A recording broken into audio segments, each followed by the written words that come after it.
Channel principles of physics. और आज हम शुरुआत कर रहे हैं नए चैप्टर के साथ जो है ग्रेविटेशन। ये जनरली हम रोटेशनल मोशन के बाद पढ़ते हैं क्योंकि हमें थोड़ा सा बेसिक पता हो जाता है पहले, जो चीज़ें कैसे काम करती है, फोर्स क्या है, न्यूटन्स लॉ ऑफ मोशन के बाद हम ये सब चैप्टर पढ़ते हैं क्योंकि सब कुछ का एप्लीकेशन है इस चैप्टर में। ग्रेविटेशन है बहुत सिंपल लेकिन है बहुत कॉन्सेप्चुअल, क्योंकि कई चीज़ें हम देखते हैं, क्योंकि ये जो ग्रेविटेशन है ये सब कुछ को गवर्न करती है, सब प्रिंसिपल को साथ में लेके चलती है। तो आज हम इस चैप्टर को बहुत बेसिक लेवल से स्टार्ट करेंगे। क्या होता है ग्रेविटेशन, नेचर क्या है, कैसे लगता है, किस ऑब्जेक्ट पे कितना मैग्नीट्यूड का फोर्स लगता है। और ये जो वर्ड है ग्रेविटेशन, ये अपने पृथ्वी से हटके बाहर जो भी दुनिया गवर्न हो रही है, जो भी प्रिंसिपल्स लग रहे हैं, सब कुछ यही सिर्फ यही एक वर्ड है जब सब कुछ को डिफाइन करता है। तो इस चैप्टर को हम बहुत ध्यान से पढ़ेंगे, बहुत आराम से पढ़ेंगे, कोई जल्दी नहीं है। बहुत बेसिक से स्टार्ट करेंगे ग्रेविटेशन क्या होता है। तो हम स्टार्ट करेंगे ग्रेविटेशन को बहुत बेसिक से, इसको डिफाइन करेंगे।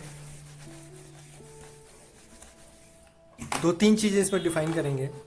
यूनिवर्सल लॉ क्या होता है, एग्जाम्पल के साथ चलेंगे। फिर डायरेक्शन क्या होता है, प्रिंसिपल ऑफ सुपरपोजिशन क्या होती है इसमें ग्रेविटेशन के केस में, सब कुछ को हम डिफाइन करेंगे। फिर ग्रेविटेशन को हम कह सकते हैं,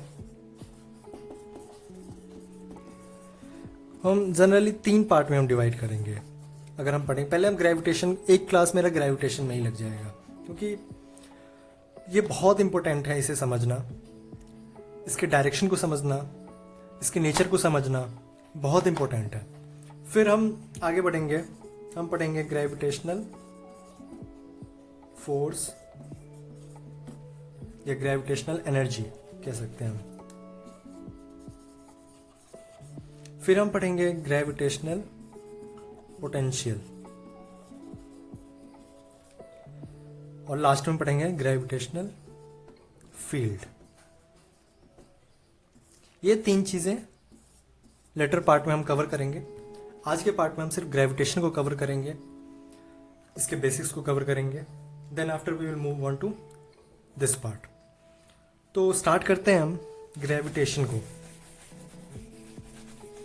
आपने 9th में पढ़ाई होगा सब बेसिक, जो ग्रेविटेशन का जो हम अभी तक मतलब जानते हैं कि दो कोई पॉइंट मास है, अगर हम उसके बीच का अगर डिस्टेंस हमें पता है r, तो हमें बचपन से फॉर्मूला बताया जाता है, होता है F = gm1m2/r², given m1 is the mass of point mass present here and m2 is the point mass present here at a distance r from the m1. So the force that's acting between the particles that will be gm1m2/r². तो general सी बात हम कह देते हैं gm1m2/r², product of mass into G. ये G अभी हम बताएंगे क्या कैसे होता है, upon r², r is the distance between the particle. तो बहुत सिंपल है। उसके बाद लेकिन इसके अंदर बहुत चीज़ें लाई करती है। अगर हम इसको इन डेप्थ में जाएं, डेप्थ में अगर देखें तो बहुत चीज़ें लाई करती है। डायरेक्शन क्या होता है, ये न्यूटन्स लॉ को ओबे करती है कि नहीं करती है, ये ग्रेविटी को कैसे डिफाइन करती है, तो बहुत चीज़ें हम देखेंगे धीरे धीरे। तो अभी मैंने ये फार्मूला लिख दिया, ये जनरल फार्मूला होता है। सबसे इम्पोर्टेंट चीज़, सबसे पहला जो मैं इम्पोर्टेंट चीज़ मैं हमेशा यहाँ लिखता जाऊँगा वो है कि मैं पॉइंट मास, हमेशा पॉइंट मास की बात करूँगा। पॉइंट मास, क्योंकि जब भी हम कोई पॉइंट मास की बात करते हैं तो point mass is everything that whole mass concentrated at a singular point. फिर हम आर को डिफाइन कर सकते हैं, अदरवाइज आर विल डिफर, क्योंकि अगर हम पॉइंट मास की बात ना करें तो आर विल डिफर। सो हमने पॉइंट मास की बात करी है, जो हमारा m1 और m2 है वो हमारा पॉइंट मास है। तो सबसे पहला एज्यूमेशन क्या होता है हमारा, that m1 m2 be the point mass. तो ये हमारा आ गया पॉइंट मास। तो फिर अब एक डाउट आता है सबसे पहले दिमाग में, जो हम तो ग्रेविटेशनल ये जो जनरल फार्मूला है, ये तो हम अर्थ, मून, मार्स जो भी हमारे जो भी प्लैनेट है हम सबके लिए ऑब्जर्व करते हैं, तो वो तो पॉइंट मास है नहीं। तो हम फिर से वहाँ एज्यूम करते हैं द अर्थ जो है sphere of radius R to be concentrated whole mass at its centre of mass. तो हम इसको कंसिडर कर सकते हैं जो टोटल मास जो अर्थ का है वो एक पॉइंट पे कंसिडर है।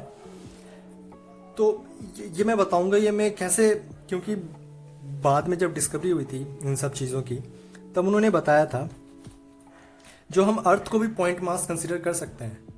तभी बाद का फॉर्मूला जो ये होता है जनरलाइज बना था। Otherwise it is not a general formula. अगर हम बात कर ही नहीं पाएंगे अर्थ के लिए और बाहरी दुनिया के लिए तो ये जनरल फार्मूला हो ही नहीं सकता, क्योंकि सब कुछ हम पॉइंट मास कंसिडर कर ही नहीं सकते थे उस टाइम तक।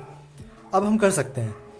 तो अर्थ को हमने पॉइंट मास कंसिडर किया, then after we can use this formula Gm1m2/r²।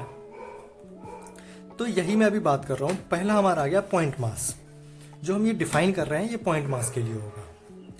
अब इस फॉर्मूले को हम अगर ध्यान से देखें तो क्या है फॉर्मूला, F=Gm1m2/r²। तो m1 तो हमारा हो गया ये मास, m2 तो हमारा हो गया ये मास, डिस्टेंस तो हमें पता है। अब बचा अननोन टर्म g। ये g है क्या? तो g को हम कहते हैं यूनिवर्सल ग्रेविटेशनल कांस्टेंट।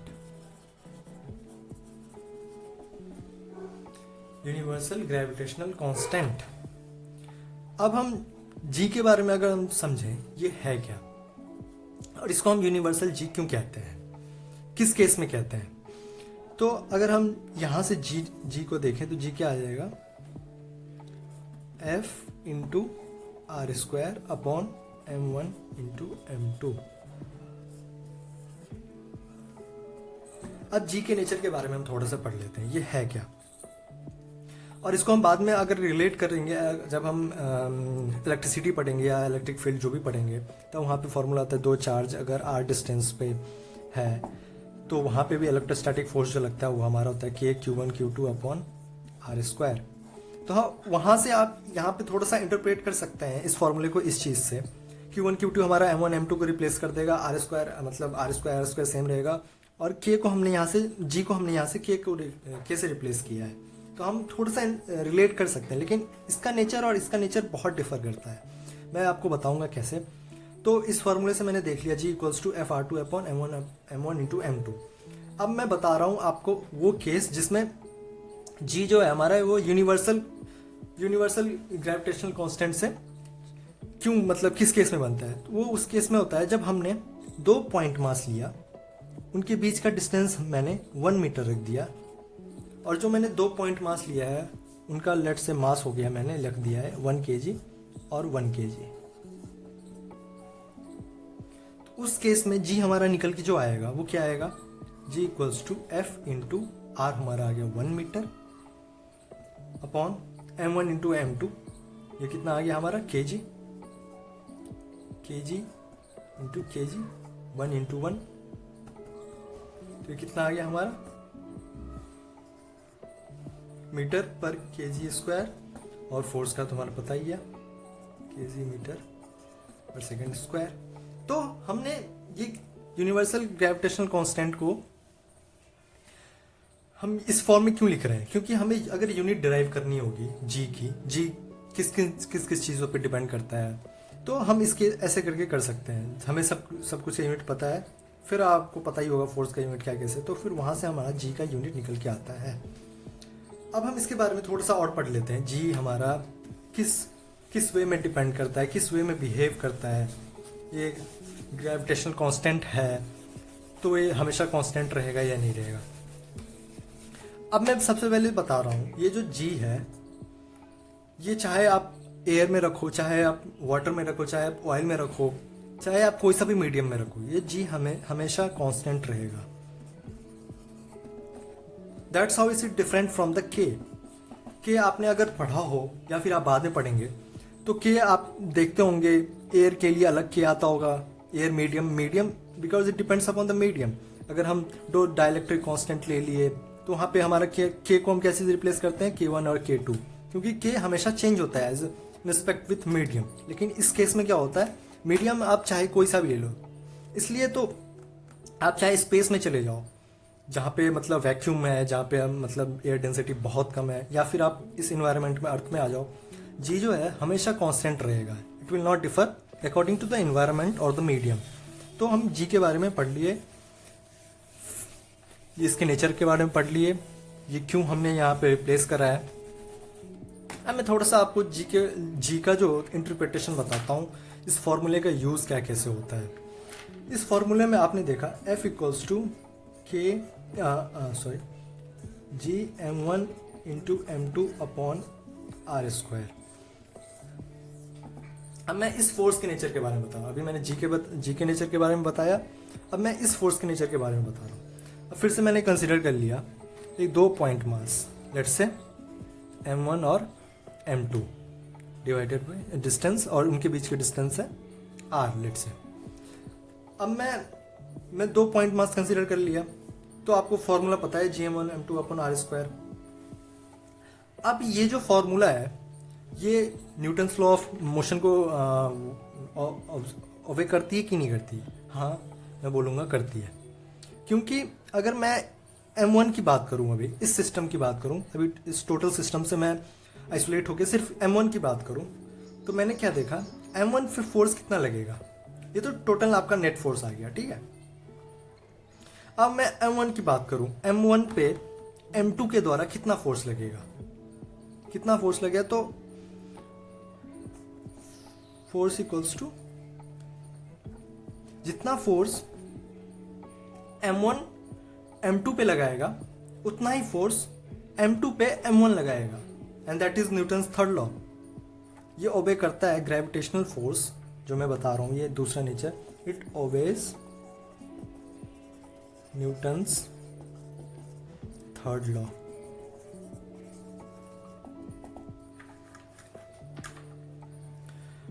अब एक बहुत बेसिक सा डाउट सबके मन में आता है, अगर हमारा अर्थ है लेट्स से आर, और मैं यहाँ खड़ा हूँ अर्थ के सरफेस पे, let's say at the distance of earth के सरफेस पे खड़ा रहूँगा, तो मैं कितने डिस्टेंस पे खड़ा रहूँगा, ऐसे distance of R from the centre of earth. मानो मैं यहाँ खड़ा हूँ, ये मैं हूँ। अब मैंने बोला जितना जितना फोर्स मैं लगाऊंगा अर्थ के सेंटर पे, उतना ही अर्थ लगाएगी मेरे पे। लेकिन हम क्या देखते हैं, earth remains stationary as well we moves. तो ये कैसे पॉसिबल है, ये कैसे पॉसिबल हो सकता है? तो ये जनरल है। अब मैं जो अर्थ के रिस्पेक्ट में मूवमेंट करूंगा, वो एक्सेलरेशन क्या आएगा, F upon m a1। Let's consider this be the acceleration of mine. और अगर मैं अर्थ की बात करूं, फोर्स तो सेम रहेगा, क्योंकि मैंने बताया जितना फोर्स अर्थ लगाएगी मेरे पे, मैं ही उतना फोर्स अर्थ पे लगाऊंगा, तो F will be remain same. और ये मास मेरा है m1 और m2। अब यहां बहुत बेसिक चीज आती है, m2 is far greater than mine weight that is m1। तो मैं ये a2 जो देख पा रहा हूं, a2 की एक्सेलरेशन जो होगी very very very very less than a1, क्योंकि मेरा मास एज कंपेयर टू m2 बहुत छोटा है, और बहुत छोटा है अगर मैं नीचे हूं, तो a1 as comparison to m2 जो कि बहुत बड़ा है और वो नीचे है, तो m2 must be very less than m1 a2 must be very less than a1। इस कंपैरिजन में अर्थ जो है, it will remains in its initial position and it doesn't move as compared to me। तो बात वही हो गई, फोर्स सेम लग रहा है लेकिन मूवमेंट नहीं हो रही है। मूवमेंट नहीं हो रही है किस वजह से? वो मास की वजह से नहीं हो रही है मूवमेंट। हाँ, तो हमने अभी तक देख लिया फोर्स के बारे में, मतलब हमने पढ़ लिया पॉइंट मास क्या क्यों एप्लीकेबल है, और ऑब्वियस न्यूटन्स थर्ड लॉ। और एक और चीज़ हमने पढ़ा अभी, वो है इंडिपेंडेंसी ऑफ मीडियम। हमने 3 चीज़ अभी तक पढ़ ली, फोर्स के बारे में, ग्रेविटेशनल फोर्स के बारे में, नेचर के बारे में। और मैं फिर अब एक और मतलब डिस्कशन कर रहा हूँ। मैंने कंसिडर किया 2 पॉइंट मास, लेट्स से मैं ए पोजीशन पे हूँ और मेरा फ्रेंड बी पोजीशन पे है on the surface of earth, और let's say r be the distance between us. अब मैं बोल रहा हूँ यहाँ पे हमारे पास कौन कौन सी फोर्स लग रही होगी। ग्रेविटेशनल की कॉन्स्टेंट में देखें तो हमारे पास बी फोर्स लगा रहा होगा, ग्रेविटेशनल फोर्स मेरे पे, मैं लगा रहा हूँ बी पे इस वे में, और मैंने अभी तक अर्थ के रिस्पेक्ट में बात करी थी तो अर्थ भी तो हमें खींच रहा होगा, वो भी तो ग्रेविटेशनल फोर्स हमें लगा रहा होगा। लेकिन हम देखते हैं मूवमेंट हमारी जो भी होती है हमारी सरफेस पे ही होती है, विथ रिस्पेक्ट टू अर्थ हमारी मूवमेंट नहीं होती है। तो वो क्यों होती है, वो क्यों नहीं होती है? तो मैं वही बता रहा हूँ। हमने फॉर्मूला देखा था Fg m1m2/r²। अब जो ये हमारा, मैंने लेट से मैं ए पे हूँ, अब मेरा जो इस तरफ का जो फोर्स है that will be of higher magnitude. अगर मैं कंपैरिजन करूं इस तरफ के फोर्स का, अगर ये अर्थ के रिस्पेक्ट में बात कर रहे हैं, तो अगर हमारा F1 ग्रेटर देन F2 है, वेरी वेरी ग्रेटर देन, तो हम क्या कंसीडर करेंगे, F2 को नेग्लिजिबल कर देंगे विद रिस्पेक्ट टू F1। ये क्यों होगा? क्योंकि अगर हम कंसीडर करें डिस्टेंस अगर हमारा कंसिडर करें तो मेरे मेरे मेरे रिस्पेक्ट में अगर अर्थ का रेडियस देखें तो बहुत ज़्यादा लार्ज है, और बहुत ज़्यादा लार्ज है तो उस केस में हमारा जो एफ आएगा वो क्या आएगा, बहुत छोटा आएगा। जो मतलब ग्रेविटेशनल फोर्स जो अर्थ लगा रही है मेरे पे, वो एज कंपेरिजन टू जो कि मेरा दोस्त मुझे लगा रहा होगा मेरे पे, वो बहुत छोटा होगा। तो मैं किसके रिस्पेक्ट में मूवमेंट करूंगा? बी के रिस्पेक्ट में, ना कि ओ के रिस्पेक्ट में, क्योंकि हमारा जो फोर्स लग रहा है इस डायरेक्शन में वो बहुत ज़्यादा है as comparison to this direction. तो मैं मूवमेंट क्यों करूंगा, किस तरफ करूंगा? F1 की तरफ करूंगा। तो ये चीज़ें बहुत कॉमन चीज़ें जो है, ग्रेविटेशनल फोर्स जो काम करती है, किसके लिए काम करती है, ये सब चीज़ें बहुत छोटी छोटी चीज़ें हैं लेकिन बहुत इंपॉर्टेंट है। अब हम एक टर्म देखते हैं हमेशा, जब भी हमने न्यूटन्स लॉ ऑफ मोशन जो हमने पढ़ा होगा या फिर रोटेशन जो भी पढ़ा होगा, तो जब भी हम एक फोर्स की हमेशा बात करते हैं F इक्वल्स टू mg, और ये हम कहते थे जो भी ये फोर्स लग रहा है वो सेंटर ऑफ मास की तरफ, मतलब सेंटर ऑफ अर्थ की तरफ ये फोर्स हमेशा लगेगा। और कभी कभी हम इसको नॉर्मल फोर्स से भी वो कर देते हैं। अगर हम परपेंडिकुलर हैं तो अर्थ सरफेस, तो हम इसको नॉर्मल से रिप्लेस कर देते हैं n इक्वल्स टू mg। और अभी तक हमने ये फोर्स का कभी कहीं पे डिस्कशन नहीं किया है, mg किधर लग रहा है हमने अभी तक देखा नहीं, तो ये कहाँ पे एग्जिस्ट होती है। तो फिर से मैं कंसिडर कर लेता हूँ ये सरफेस ऑफ अर्थ है और मैं यहाँ खड़ा हूँ perpendicular to the earth surface. तो हमने न्यूटन्स लॉ ऑफ मोशन में देखा, मैं अगर अर्थ सरफेस पे परपेंडिकुलर हूँ तो जो हमारा नॉर्मल फोर्स होगा वो परपेंडिकुलर अप डायरेक्शन में होगा, और हमने देखा था वो n इक्वल्स टू mg है। अब मैं बताता हूँ n इक्वल्स टू mg आता कहाँ से है। अब मैं लेट से m1 भी द मास और m2 अर्थ की मास है, सॉरी, और इसको रिप्लेस कर देते हैं me। तो हमारा जो ग्रेविटेशनल फोर्स आएगा वो क्या आएगा, g m into me upon r²। अब इस फोर्स को या इस फॉर्मूले को हम ध्यान से देखें तो इसमें क्या क्या कांस्टेंट आएगा। अगर हम इसको, अगर मैं, ये मेरा मास है, अगर इसको मैं रिप्लेस करता हूँ मैं अपने दोस्त के मास से, तो फॉर्मूला में क्या चेंजेस आएंगे, सिर्फ ये m1, me will be the same और r will be the same. तो वही हो गया।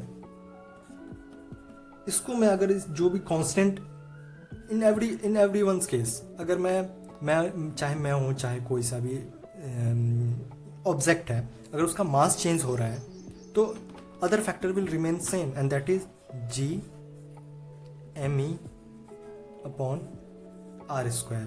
तो इसको मैंने अलग लिख लिया और मास ऑफ, इसको मैंने रिप्लेस कर दिया मास ऑफ ऑब्जेक्ट, जो ऑब्जेक्ट फोर्स जिस ऑब्जेक्ट पे फोर्स लग रही होगी। तो मैं अब इस चीज़ को, ये कांस्टेंट रहेगा हमेशा, फिर से बता रहा हूँ ये हमेशा कांस्टेंट रहेगा, क्योंकि G is the universal gravitational constant, it will remain same everywhere, it is also independent of the medium. So दो चीज़ पे डिपेंडेंसी होती थी बहुत कांस्टेंट की, वो चाहे मीडियम और चाहे कोई सा भी फैक्टर, लेकिन ये किसी पे भी डिपेंड नहीं करता, ना मीडियम पे ना रेडियस ना समथिंग, तो it will remain constant, R will be the same. जब तक हम सरफेस की बात कर रहे हैं, जब तक हम सरफेस पे हैं तब तक हम बात कर रहे हैं, तो आर विल रिमेन सेम, और M E be the mass of earth that will also remain same. So this factor G M E upon R square will always remain same and it is taken as a constant. तो मैंने इसको ले लिया constant, तो इसको मैंने replace कर दिया किससे, जी से, और ये मैंने लिख दिया मास ऑफ ऑब्जेक्ट। तो आप देख रहे होंगे ये हमारा आ गया एम जी। अगर आप यूनिट की बात करें, अगर जी की इसको रिप्लेस किया जाए जी से, अगर यूनिट की बात करें तो ये एक्सेलरेशन की यूनिट आएगी, इसलिए हम इसको कहते हैं G equals to acceleration due to gravity. अब ये हमने इसको एक्सेलरेशन ड्यू टू ग्रेविटी क्यों बोला है, क्योंकि ये अर्थ के रिस्पेक्ट में जो मूवमेंट हमारी हो रही है, हम उसको ऑब्जर्व कर रहे हैं, तो ये अर्थ के रिस्पेक्ट में है, और एक्सेलरेशन जो हो रही है वो अर्थ के रिस्पेक्ट में हो रही है, तो हम उसको कह देते हैं एक्सेलरेशन ड्यू टू ग्रेविटी। और हमें पता ही है everything works behind the gravity, so gravity के कारण ही हमारा मूवमेंट हो रहा है ऊपर नीचे, so that's all due to gravity. इसलिए, और अगर हम यूनिट वाइज बात करें तो ये यूनिट आती है एक्सेलरेशन की, so we have denoted this constant factor with the G, and that will the unit of acceleration, and it's due to the gravity that's we have denoted that it is acceleration due to gravity. So हमने यहाँ पे देख लिया F equals to mg। अब समझ में आ गई बात, जो हम mg जो फोर्स लगाते थे अर्थ के सेंटर के तरफ, वो mg ही क्यों लगाते थे, वो g हमने रिप्लेस किया है, वो है gm upon R square that will remain constant everywhere. अब मैं उस केस की बात कर रहा हूँ जब earth being the centre of its axis of rotation, मानिए अर्थ जो है, और ये सन मैंने कंसिडर कर लिया, और ये अर्थ है, अर्थ सर के पेरिफ रोटेट कर रही है, और m2 be the moon that rotates along the center of earth with a fixed radius that is r, let's say ये अर्थ हो गया हमारा, ये हमारा मून हो गया, m1 B the mass of earth and mm B the mass of moon. अब अर्थ और मून की रिस्पेक्ट में अगर हम बात करें तो उन दोनों के बीच में ग्रेविटेशनल फोर्स लग रहा होगा, उस ग्रेविटेशनल फोर्स का मैग्नीट्यूड कितना होगा, G M E into m1 mm upon R M square. अब मून जो है उसके पास कुछ टेंजेंशियली वेलोसिटी होगी, क्योंकि वो सर्कुलर मोशन कर रही है। सर्कुलर मोशन तो हम नहीं कह सकते हैं, क्योंकि पाथ जो है वो मैक्सिमम इलिप्टिकल होता है, लेकिन circular motion is the part of elliptical motion. एक केस होता है, हम बाद में पढ़ेंगे, दैट केस में R1 और R2 जो इक्वल हो जाते हैं तो सर्कुलर मोशन हो जाता है। इलिप्टिकल मोशन का एक केस है सर्कुलर मोशन। तो हम कह सकते हैं एक सिंपलर वे में, जो ये सर्कुलर मोशन कर रही है, तो जब सर्कुलर मोशन करती है तो हमने पढ़ा है सर्कुलर मोशन में, तो सेंटर से एक फोर्स होता है, वो सेंट्रीपिटल फोर्स होता है, जो कहाँ किधर को लगती है, बाहर को तरफ, along the line connecting from the center of earth to the mass। अब ये बाहर को लगेगी, और वो क्या होगा, सेंट्रीपिटल फोर्स का क्या होता था, mv² अपॉन r। और अब जब हम ग्रेविटेशनल फोर्स के कांस्टेंट में बात कर रहे हैं तो क्या फोर्स लग जाएगा, G m1 into m2 upon R square. ये केस हमारा बन सकता है, हम आगे पढ़ेंगे, जब कोई भी प्लैनेट या सैटेलाइट ऑर्बिट करती है अर्थ के रेडियस, अर्थ के चारों ओर, तो मैं ये एक केस बोल सकता हूँ, ये फोर्स जो हमारा सेंट्रीपिटल फोर्स जो लग रहा होगा अर्थ से, अर्थ से निकलता हुआ और ऑर्बिट या सैटेलाइट या जो भी मून है हमारा, उस पर जो लग रहा होगा वो equals to GM1m2 upon R square वो कह सकते हैं, क्योंकि डायरेक्शन अगर हम इस GM1 up to are square देखें तो वो अलोंग दिस लाइन लग रही होगी, क्योंकि कंसिडर हम कर लेंगे ME को भी पॉइंट मास और MM को भी पॉइंट मास, तभी कंसिडर करेंगे, तभी ये फॉर्मूला एप्लीकेबल है, क्योंकि it's only applicable for the point mass. तो हमने कंसिडर कर लिया दोनों को पॉइंट मास। अब जो डायरेक्शन जो लग रही होगी वो अलोंग दिस लाइन लग रही होगी, और हमने सेंट्रीपिटल फोर्स का भी देखा है, वो भी इसी डायरेक्शन पे लग रही है। तो हम कह सकते हैं this force equals to this force, और उस केस में हम और mv² जो हमारा होगा वो mm को रिप्लेस कर सकते हैं। तो हम देख सकते हैं, इसको हम रिलेट कर सकते हैं। बेसिक सा मेरा कहना यही है, जो कोई सैटेलाइट या जो कोई भी मून या फिर कोई अदर प्लैनेट जो रिवॉल्व कर रही होगी अर्थ के चारों ओर, उनको हम कह सकते हैं, उसकी वेलोसिटी हम इस फॉर्मूले से हम एक तरह से निकाल सकते हैं। Now we will move on to the last topic, that is principles of superposition. ये क्या होता है सुपरपोजिशन? इसको हम सबसे पहले एक स्किप मैंने कर दिया, इसको मैं जो न्यूटन्स लॉ ऑफ ग्रेविटेशन का जो फॉर्मूला है उसको मैं वेक्टर फॉर्म में भी लिख सकता हूँ। और वेक्टर फॉर्म में कुछ नहीं, यहाँ पे जो भी नीचे अपॉन आर स्क्वायर आता था उसको ऊपर आर वेक्टर से हम मल्टीप्लाई कर देते, तो वही वेक्टर फॉर्म में हम लिख सकते हैं। तो प्रिंसिपल ऑफ सुपरपोजिशन क्या है हमने पढ़ा होगा। अब एक फोर्स मानिए F1, एक फोर्स F1 मानिए इस डायरेक्शन में लग रहा है with making an angle theta, और दूसरा force without making an angle directly acting on the positive x direction. तो हम कह सकते हैं नेट F नेट जो है वो हमारा F cos theta plus F2 है, क्योंकि हमें ग्रेविटेशन फोर्स का डायरेक्शन जानना बहुत आसान है। अगर हम रोटेशन की बात करें तो थोड़ा सा टफ होता है, क्योंकि हमें थम्स हैंड रूल लगाना पड़ता है या फिर देखना पड़ता है कि कौन सा फोर्स किधर लग रहा है। लेकिन ग्रेविटेशन के केस में ये सिंपल होता है, क्योंकि हमें पता होता है दो फोर्स हमेशा लाइन जो उनको जोड़ रही होगी उन्हीं के बीच उसी लाइन के अलॉन्ग लग रहा होगा फोर्स। तो ये सिंपल होता है। तो अगर हम प्रिंसिपल्स ऑफ सुपरपोजिशन की बात करें तो जो क्वेश्चन बनता है इस टॉपिक से वो प्रिंसिपल्स ऑफ सुपरपोजिशन से ही बनता है। We will be solving some question over that. लेकिन मैं अभी ये बता रहा हूँ, प्रिंसिपल ऑफ सुपरपोजिशन कुछ नहीं, बस हमें एक डायरेक्शन में कितना फोर्स लग रहा होगा या फिर एक जो बॉडी होगी वो कितना एक्सपीरियंस कर रही होगी, कितना फोर्स एक्सपीरियंस कर रही होगी, किस डायरेक्शन में कर रही होगी, और हम एफ नेट जो हम निकालते हैं वही होता है हमारा प्रिंसिपल ऑफ सुपरपोजिशन को हम फॉलो करके एफ नेट निकालते हैं, वो पॉइंट मास पे कितनी लग रही होगी। तो हम अभी एक दो क्वेश्चन करेंगे प्रिंसिपल्स ऑफ सुपरपोजिशन पे, क्योंकि जो मैक्सिमम क्वेश्चन जो बनता है इस टॉपिक से होता है प्रिंसिपल्स इसी टॉपिक पे बेस्ड होता है। और सब तो इन सब चीज़ों का हम यूज़ करके प्रिंसिपल्स ऑफ सुपरपोजिशन को हम डिफाइन करते हैं। तो हम मूव ऑन करते हैं अब न्यूमेरिकल्स पे, जो कि बेस्ड है प्रिंसिपल्स ऑफ सुपरपोजिशन पे। तो इस क्वेश्चन में क्या दिया हुआ है, given this is the equilateral triangle and three particles are on the point of ABC at the distance equally from one another, and only the gravitational force are acting on these particles. अब इस एक case दिया हुआ है, particles moves in circular motion. Gravitational force के कारण particle जो है मूव कर रही है सर्कुलर मोशन में। तो हमें फाइंड करना है what will be the v initial so that it moves along in the circular path, and what will be the time period of that circular motion, और हमें फ्रिक्वेंसी क्या होनी चाहिए। तो हमें ये दो चीज़ निकालनी है, और according to this question here are the some option. तो हम इस केस में क्या देख रहे हैं, ये इक्विलैटरल ट्रायंगल है।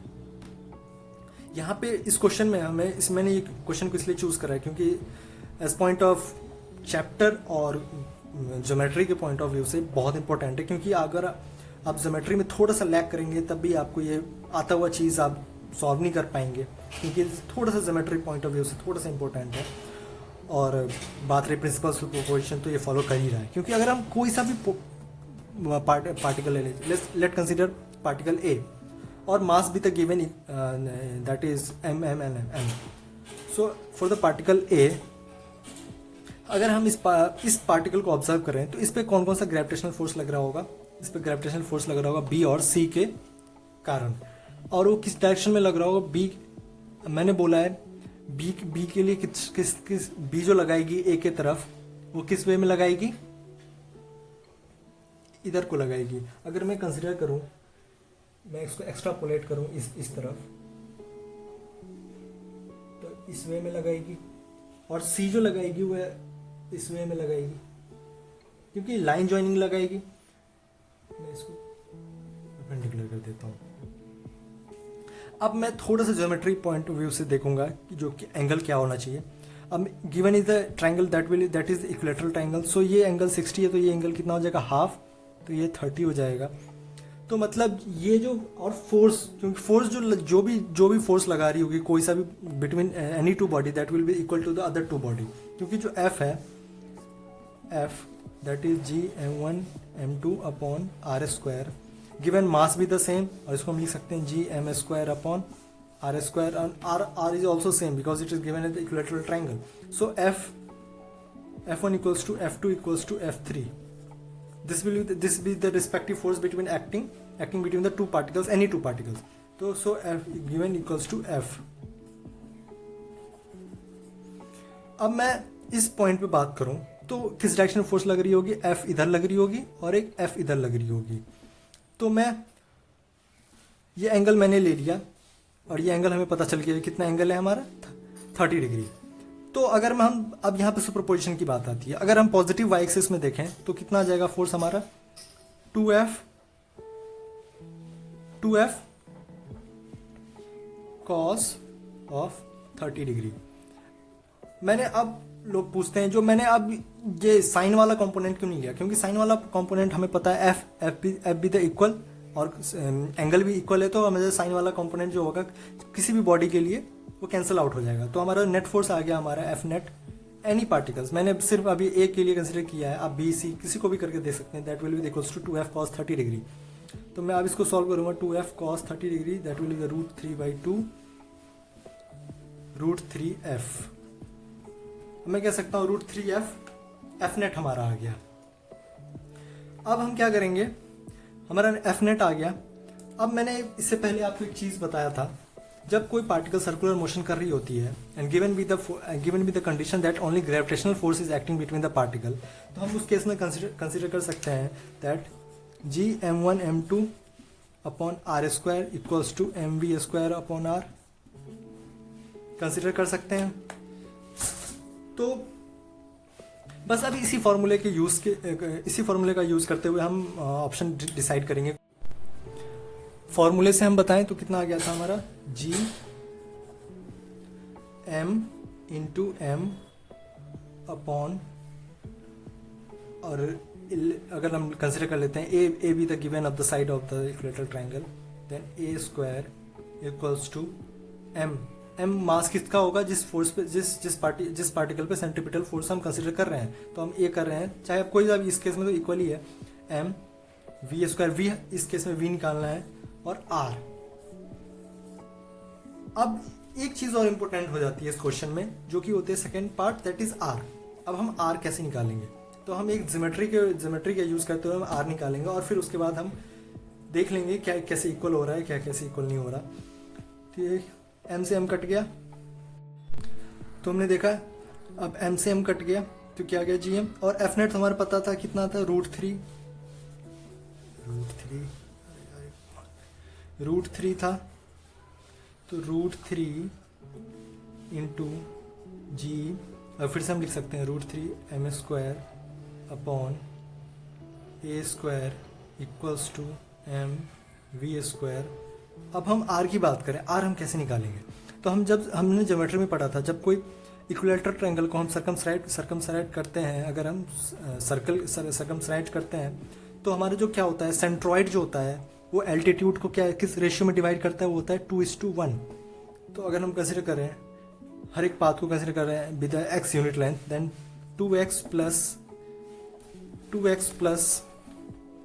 x दैट विल बी, ये कितना आ जाएगा, इसको कंसिडर कर लेते हैं 2:1 में, तो ये 3x और 3x 3x that is will equals to √3 a by 2। तो x कितना आ गया हमारा, इसको हम लिख सकते हैं √3 इंटू √3 से √3 कट गया, x इंटू 2 इक्वल्स √3a, √3 से √3 कट गया तो x equals to 2a by √3। अब x equals to 2a by √3 आ गया, तो ये लेंथ 2x है, तो 2x क्या आ गया इंटू 2, सॉरी a बाई 2 √3 आएगा ना, a बाई 2 √3 इंटू 2, तो ये कितना आ गया x equals to a by √3। अब हमें पता है x क्या हो जाएगा हमारा इस केस में, रेडियस हो जाएगा, क्योंकि इस x जो है रेडियस है, इसी के अलॉन्ग हमारा सर्कुलर मोशन हो रहा होगा। तो हम इसको r को, इस केस में हमारा a है तो इसको a से रिप्लेस कर दिए, that is equals to a by √3, और इसको √3 ऊपर चला गया, √3 कट गया, a से a कट गया, m से m कट गया, तो v that will equals to gm by a under root. तो आज हमने लास्ट में प्रिंसिपल्स ऑफ सुपरपोजिशन को कवर किया। स्टार्टिंग से हमने देखा जो फोर्स जो होती है वो किस टाइप से बिहेव करती है, किस किस फैक्टर पे डिपेंड करती है, मीडियम पे डिपेंडेंसी एंड डिपेंडेंसी हमने देखा, फिर न्यूटन्स लॉ को मोशन डिफाइन करते देखा कि, तो हम इन सब चीज़ों से हमने डिफाइन किया ग्रेविटेशन को। और आज मैं इस पार्ट को यहीं एंड कर रहा हूँ प्रिंसिपल्स ऑफ सुपरपोजिशन पे। हमने आज एक न्यूमेरिकल भी कवर किया जो कि हेल्प करेगी हमें बाकी के सुपरपोजिशन प्रिंसिपल्स को के क्वेश्चन को सॉल्व करने में। सो आज के पार्ट को मैं यहीं ख़त्म करता हूँ। बाकी कल के पार्ट को मैं ग्रेविटेशनल पोटेंशियल से स्टार्ट करूँगा, then after I will end that part on the gravitational field. So I hope that you have liked this video too much, and keep liking, subscribe and share as much as you can. तब तक के लिए thank you.